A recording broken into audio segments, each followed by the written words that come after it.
আপনাদের পাশে ছিল, জনগণ পাশে থাকলে আপনার নেত্রী পালাই যেতে হয়েছে। কেন এই মূর্খের দল, তোদেরকে বোঝা উচিত, তোদের ন্যূনতম হচ্ছে এটা যেটাকে আমরা বলি সেলফ স্টিম, এই সেলফ স্টিম থাকা উচিত, আত্মমর্যাদা থাকা উচিত। বাইরে নাম ধরে বলি, নাহিদ ভাই, আসিফ ভাই, হাসনাত ভাই, সার্জিস ভাই, যারা যারা আছেন পিঠের চামড়া থাকবে না। আমরা দেখতে পাচ্ছি যে আবারও ঢাকা বিশ্ববিদ্যালয়ের শিক্ষার্থীরা কিন্তু ব্যাপকভাবে কিন্তু আবার এগিয়ে যাচ্ছে এবং আইন শৃঙ্খলা বাহিনীর সদস্যরা কিন্তু আমরা দেখছি যে দাঁড়িয়ে রয়েছে।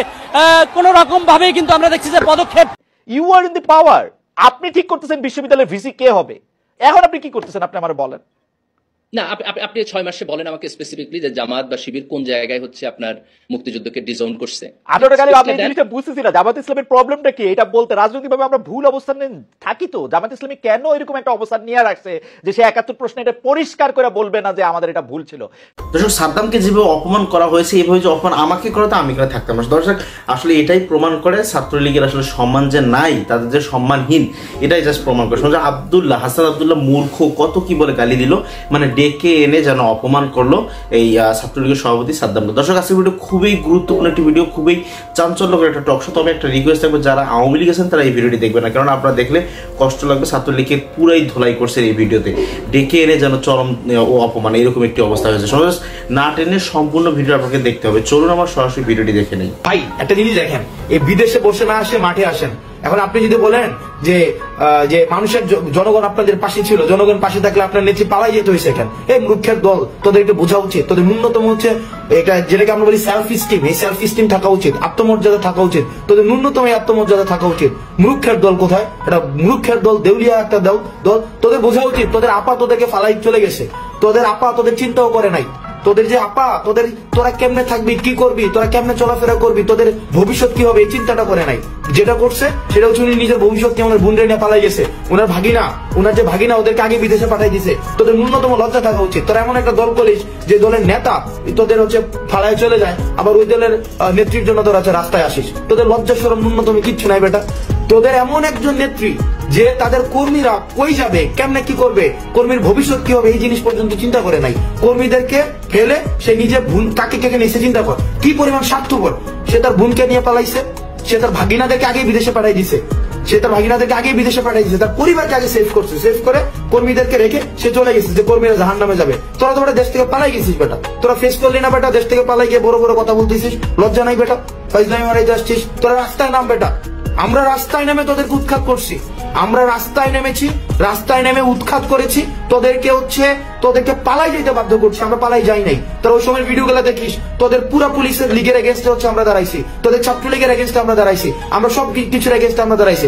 কমেন্টে আসা বলিস বড় বড় ভাষায় ওই যে পালাই যাস না থাকিস, তুই কমেন্ট পর্যন্ত আসিস। তোদের তো ন্যূনতম কোনো ধরনের লজ্জাবোধ নাই। তোরা এমন একটা দলের রাজনীতি করিস, রাজনৈতিক ভাবে দেউলিয়াত্বপূর্ণ একটা দল।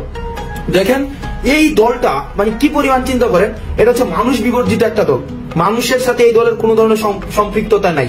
গত 16 বছরে যে এই ধরনের নির্যাতন নিপীড়ন এরা করেছে, এদের ন্যূনতম কোনো মানবিক অধিকার নাই যে ওরা পরবর্তীতে রাজনৈতিক গ্রাউন্ডে ওদের ব্যাক করার কোন ধরনের ন্যূনতম অধিকার নাই, ন্যূনতম কোনো অধিকার নাই। আপনি দেখেন এদেরকে প্রত্যেকটা কাজের জন্য ওদেরকে হচ্ছে গণহত্যার ওদেরকে আসামি করা যায়। 2000-এর বেশি ওরা হচ্ছে মানুষ মেরেছে। যে এই খুনি শেখ হাসিনা পারলে রাস্তায় এসে ফেস করেন। আমরা রাস্তা থেকে আপনাকে উৎখাত করেছি, আপনাকে গণভবন থেকে উৎখাত করেছি, আপনি পালিয়ে যেতে বাধ্য হয়েছেন।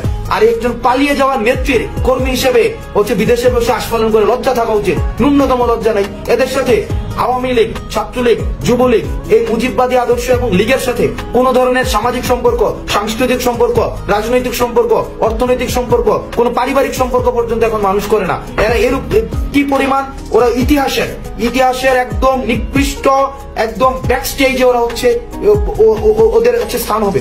ওদেরকে কোনোভাবেই বিচার নিশ্চিত হওয়ার পূর্বে ওদেরকে আমরা মেইন স্ট্রিমে দেখতে চাই না। আমরা ইউ আর ইন দি পাওয়ার। আপনি ঠিক করতেছেন বিশ্ববিদ্যালয়ের ভিসি কে হবে। এখন আপনি কি করতেছেন আপনি আমার বলেন।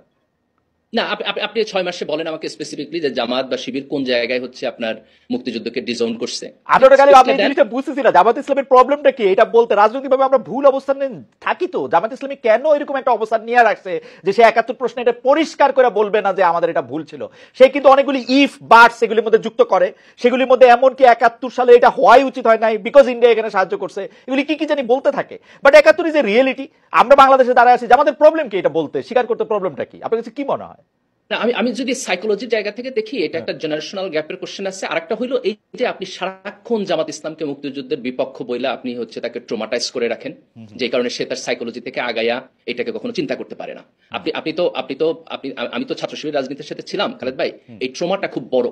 আপনি প্রতিটা মুহূর্তে আপনি আমাকে ট্যাগ করবেন, প্রতিটা মুহূর্তে আপনি আমার গণতান্ত্রিক অধিকারের 12টা বাজায় দিবেন, প্রতিটা মুহূর্তে আপনি মনে করবেন যে আমার মাইরা ফেললে কারো কাছে জবাবদিহি করতে হয় না। তখন যেটা হয় জামাত শিবিরের সাইকিতে এই স্বাধীনতা মানে দাঁড়ায় এইটা যে আমারে মাইরা ফেলা হইলো আপনার স্বাধীনতা, and that creates a very very big wall in democracy, believe me, আমি আমার এক্সপেরিয়েন্স থেকে বলতেছি। তো আমরা যদি জাতীয় জায়গায় দাঁড়াইয়া মনে করি যে এই আদারিং এর ওয়াল ভাঙতে হইব, তাহলে জামাতের ব্যাপারে আমাদের আরেকটু কম্প্যাশনেট হইতে হবে এবং কম্প্যাশনেট হইয়া এই স্পেসটা তৈরি করতে হবে। আপনার কাছে কি বলা, জামায়াতের কি দেখেন আপনি, জামায়াতের দায়িত্বটা কতটুকু আপনি দেখেন, জামায়াত তো কিরকম আপনি দেখেন? ডক্টর গালিব আপনারে বলি, জামায়াত কিরকম দেখেন? জামায়াতের লাইনে লাইনে খাপে খাপে খোপে খোপে কথা না বললে ছাত্র দলের নিয়া, বিএনপির নিয়া, এতদিনকার এলাই কাউরে নিয়ে কথা বলতে, তাদেরকে মানুষের সামনে ছোট করতে, বাম টামের কথা আমি বাদ দিলাম, একটু দেরি করে না কিন্তু একটু নাইসলি বলে।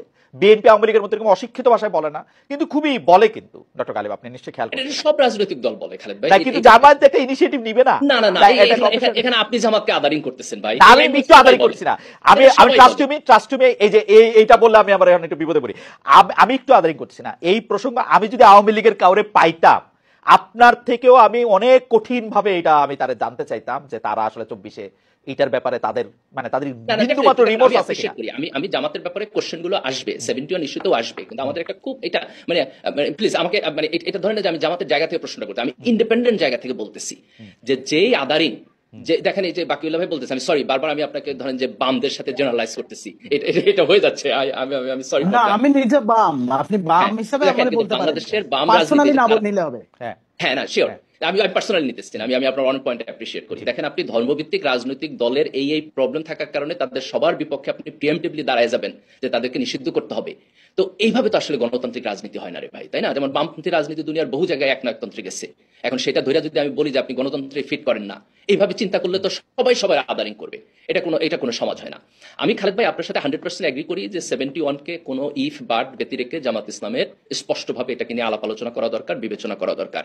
কিন্তু এই গণতান্ত্রিক স্পেসটা আমরা জাতীয়ভাবে তৈরি করতে পারি নাই। এই রেসপন্সিবিলিটি মুক্তিযুদ্ধের পক্ষের শক্তির, এই রেসপন্সিবিলিটি কালেকটিভ ভাবে আমাদের জাতিগত। আমরা যদি এখান থেকে বের হয়ে আসি এবং একটা গণতান্ত্রিক স্পেসের মধ্যে 5-10 বছর যাইতে পারি, তাহলে আমি ডেফিনেটলি আমার পলিটিক্যাল উইজডম থেকে বলতেছি 71 ইস্যু এবং জামাত ইসলাম ইস্যু এক্সিস্ট করবে না। আমি একটা ছোট্ট কথা বলি। আওয়ামী লীগ ক্ষমতা থেকে গেছে 6 মাস হয়েছে, 15 বছর আওয়ামী লীগের উপরে চাইপা থাকা আওয়ামী লীগ গেছে। এখন ধারণা করে নেওয়া হয় এখন যারা ক্ষমতায় আসে তারা হইলো হয় বিএনপি পন্থী নাইলে জামাত পন্থী। ক্ষমতায় আসার পরপরই তাহলে এখন 71টারে ডিল করা উচিত হচ্ছে সেইভাবে। কিন্তু আমরা আসলে কি দেখি? আমরা দেখি যখনই সুযোগ পাওয়া যাইতেছে তখনই মুক্তিযোদ্ধাদের হেয় করা হচ্ছে, জুতার মালা পরানো হচ্ছে, লেখা হচ্ছে 71 সালে আমরা এটা করছি। 16 ডিসেম্বর পালন করার ক্ষেত্রে এক ধরনের কেমন জানি মনে হচ্ছে এটা আওয়ামী লীগের জিনিস। এই কয়দিন পরে 26শে মার্চ চাইবো, আমি একইভাবে দেখবো, মনে হবে এটা আওয়ামী লীগের জিনিস। আমি এটা কেন ওয়াই ইজ দ্যাট? মানে বাংলাদেশটা আপনি বলবেন যে আমরা বাংলাদেশে পরে জন্মাইছি, কিন্তু আপনি বাংলাদেশ তো ওন করতেছেন না। আপনি তো যখনই সুযোগ পাচ্ছেন এই 6 মাস 6.5 মাস ধরে তো আপনার সেই আদারিং নাই। ইউ আর ইন দি পাওয়ার, আপনি ঠিক করতেছেন বিশ্ববিদ্যালয়ের ভিসি কে হবে। এখন আপনি কি করতেছেন আপনি আমার বলেন না।